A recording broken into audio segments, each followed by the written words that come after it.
আসসালামু আলাইকুম। এই যে দেখুন ওপেন খোঁজাকরণ পদ্ধতি ১০০ বছরে এ ধরনের খোঁজাকরণ কেউ দেখেনি।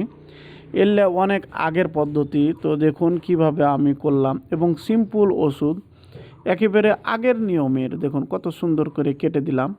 তো আমার চ্যানেলটি অবশ্যই সাবস্ক্রাইব করবেন, এরকম নতুন ভিডিও গরু, ছাগল, মহিষের দেওয়া হবে। আসসালামু আলাইকুম। দেখুন কিভাবে সতর্কতার সহিত আপনারা খোঁজাকরণ করবেন।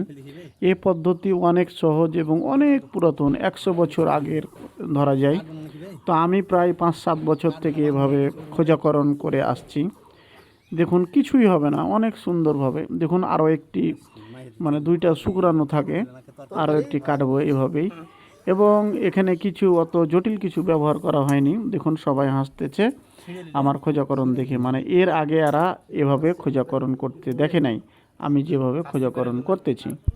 এখানে আমি যেসব ওষুধ ব্যবহার করব আপনারা দেখলেই বুঝতে পারবেন। সিম্পল ওষুধ, তেমন কিছু জটিল বিষয় না এটা। আপনারা কয়েকবার দেখলেই নিজেরাই পারবেন এই খোঁজাকরণ পদ্ধতি। ৩ ভাবে এ পদ্ধতি হয়ে থাকে: ওপেন, ক্লোজ এবং রাবার্টিং পদ্ধতি। ওপেন পদ্ধতি যেটা আমি করতেছি সরাসরি কেটে ছিঁড়ে নেওয়া। আর ক্লোজিং পদ্ধতি হলো আপনার ২টা শুক্রাণুকে চিপে মানে ধ্বংস করে দিবে এবং ওখানেই থাকবে।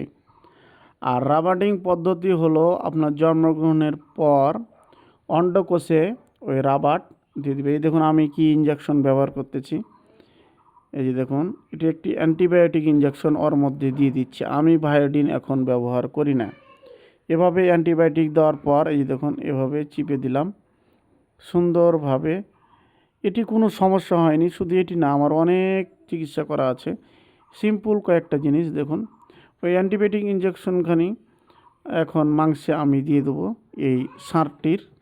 দেখুন এই যে সুন্দরভাবে এই মাংসে ইঞ্জেকশনটি আর কি ফুঁড়ে দিতেছি।